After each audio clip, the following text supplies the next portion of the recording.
If I were to ask you who the smartest person in the movie Emperor's New Groove is, who would you say it is? Would you choose Yzma? How about Cusco, the emperor himself? Pacha, the farmer who helps Cusco? Maybe his wife Chicha, who is extremely intelligent throughout the entire movie. Could it be Rudy? I mean, everybody loves Rudy, right? I mean, all of these people would be very understandable. Yeah, except maybe Cusco himself. But what if I told you that the real mastermind behind the entire movie was Kronk? Let's talk about it. Welcome to the channel. My name is Joshua Quinn, and on this channel, I discuss different Disney theories. In the movie Emperor's New Groove, Kronk is set up as a very basic, strong-headed individual who takes orders more than gives them. And so we're led to believe that he has a lower than average intelligence. But I think that Kronk actually is in control the entire movie. I mean, just at the very beginning, when Yzma reveals her plan to get rid of Cusco, Kronk immediately tries to get rid of Yzma. First thing he does is pull the wrong lever and tries to get rid of her. I mean, you could argue that Cusco is just lucky through the entire movie. He has a lot of lucky breaks that could explain how he isn't completely killed off in the first 10, 20 minutes. But really, if you look harder at it, Kronk is at the forefront of all of these lucky breaks that Cusco seems to have. I mean, he is the one that chooses to turn Cusco into a llama rather than killing him. I'm sure he claims that it's because the label was starting to peel and all that. But really, he manages to also mix all of the drinks with the poison and communicate that to Yzma without having to use words. I mean, that alone shows a lot more intelligence than my toddlers have. As soon as he's turned into a llama, he sneaks said llama over his shoulder in a bag out of the kingdom and leaves him with Pacha, the farmer. Now, sure, he makes it seem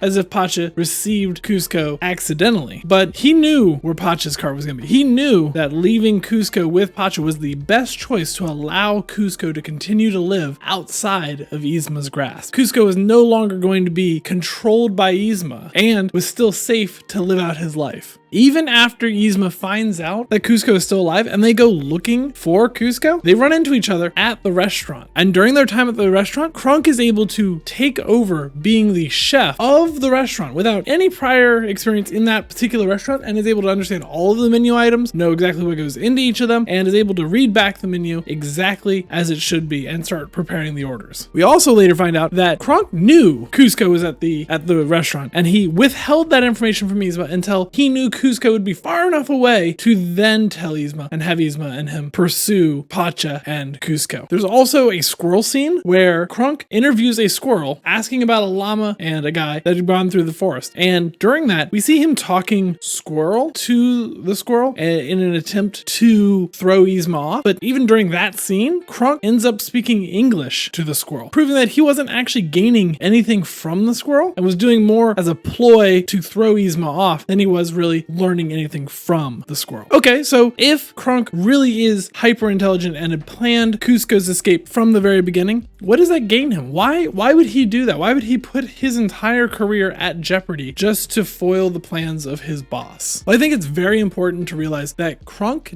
doesn't want power. He has no desire to gain political or social power in any capacity. He really just wants to enjoy his life. He doesn't want to be tied down, especially not tied down to somebody like Yzma, who's extremely malicious. He'd rather be able to do what he wants at his own pace and do the things that bring him joy. And I feel like that for him is serving others, the ability to serve others. And that's why he put himself in the role he did under Yzma, was not because she was looking for some musclehead like she said she was, but instead he saw an opportunity to serve the emperor by serving the emperor's aide. But he quickly realized that Yzma herself didn't like to serve the emperor, but instead wanted to rule in his place. And this turned Kronk off of the idea of serving Yzma because he wanted to serve someone who also loved to serve like he does. And so once he found out that Yzma did not have the emperor's best intentions in mind, he decided to step down in the most creative way possible. In fact, we know that Kronk finds great joy out of serving others and cooking, both at the restaurant when he starts cooking. You can also see him throughout the entire movie cooking for others in the Emperor's New School TV series and in Kronk's New Groove. We do see him cooking quite a lot. He absolutely loves to be in the kitchen. But also at the very end of Emperor's New Groove, we see him serving by trying to teach Squirrel to a bunch of kids. Now this, again, I argue that he can't actually speak Squirrel, but he is doing his best to entertain and raise a group or serve a group of kids. And so again, goes back to his desires to serve, not necessarily as a teacher, but in this case, more as an entertainer. And I feel like this really puts the cap on the entire story. It really shows that Kronk's goal is to serve others and to serve good food as well. And so when he realized that his current job under Yzma was not doing that, he quit in the most brilliant and incredibly intelligent way possible by thwarting his boss's plan to stop being a server as well. So what do you guys all think? Do you think that Kronk really is a genius like I do? Or was it more circumstantial and,